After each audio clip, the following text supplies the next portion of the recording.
নমস্কার বন্ধুরা, স্বাগতা দুনিয়াতে সবাইকে ওয়েলকাম জানাই। আজ বানাবো টেস্টি আমড়ার চাটনি। আপনারা রান্নাটি পুরোটা দেখুন, খুব ভালো লাগবে। আমড়ার চাটনি বানানোর জন্য আমি নিয়েছি 250 গ্রাম আমড়া। প্রথমে ভালোভাবে ধুয়ে পরিষ্কার করে নিয়েছি, তারপর বঁটি দিয়ে ছোট ছোট করে কেটে নিচ্ছি সবগুলো আমড়া। আগে আমি আমড়ার আচার বানিয়েছিলাম, ডেসক্রিপশানে লিঙ্ক দিয়ে দেব, আপনারা দেখে নেবেন। সবগুলো আমড়া কেটে নেওয়ার পর গ্যাস অন করে প্রথমে একটা ভাজা মশলা তৈরি করে নিচ্ছি।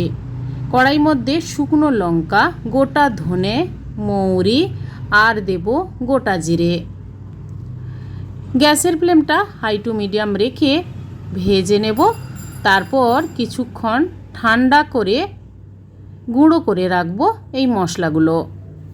এবার ওই কড়াইতে দিয়ে দিচ্ছি 3 টেবিল স্পুন সর্ষে তেল, একটা শুকনো লঙ্কা, সামান্য পরিমাণ 5 ফোড়ন আর কালো সর্ষে। এই মশলাটা কড়াইয়ের মধ্যে নাড়াচাড়া করে নেব। আর চাটনিতে ফোড়ন আর সর্ষে দিলে টেস্টটাও খুব ভালো হয়। এরপর দিয়ে দেব কেটে রাখা আমড়া। গ্যাসের ফ্লেমটা লো রেখে মিনিট 2 টাইম দিয়ে আমড়াটা কিন্তু তেলের সঙ্গে নাড়াচাড়া করে ভেজে নেব।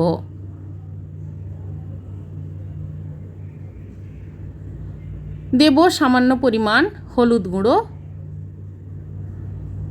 আর দেব পরিমাণ মতো লবণ।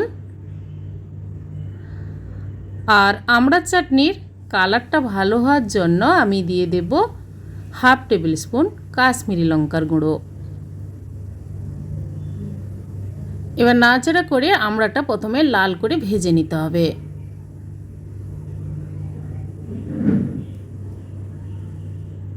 এরপর দিয়ে দেব জল। আমড়ার চাটনিতে জলের পরিমাণ অল্প দেবেন, কারণ আমড়াটা ভাজতে ভাজতে বেশ নরম হয়ে গেছে।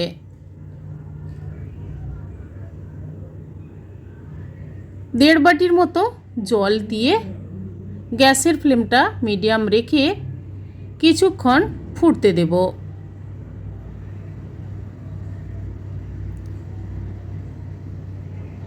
এরপর দিয়ে দেব আমড়ার চাটনির টেস্টটা পারফেক্ট আসবে চিনি কিংবা গুড় কিংবা বাতাসা দিলে।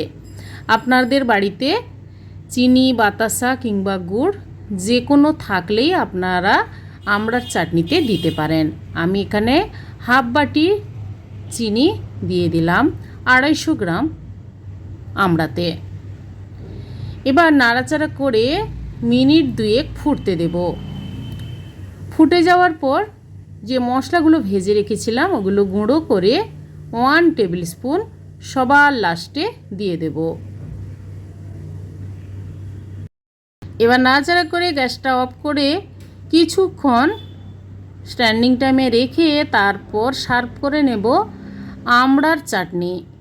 বন্ধুরা, এইভাবে আমড়ার চাটনি একবার বাড়িতে বানিয়ে খেয়ে দেখুন, বারবার এভাবে বানিয়ে খেতে ইচ্ছে করবে আর খুবই টেস্টি হয় এভাবে বানালে। তাহলে বন্ধুরা, আজকের এই আমড়ার চাটনি রেসিপি আপনাদের কেমন লেগেছে কমেন্ট করে জানাবেন, লাইক করবেন আর আমার চ্যানেলটি বন্ধুরা সাবস্ক্রাইব করে নেবেন এরকম দারুণ দারুণ রেসিপি জানার জন্য। আজ এই পর্যন্ত, আবার হাজির হব যে কোনো সময় নতুন কোনো রেসিপি নিয়ে। সবাই ভালো থাকুন, সুস্থ থাকুন, ধন্যবাদ।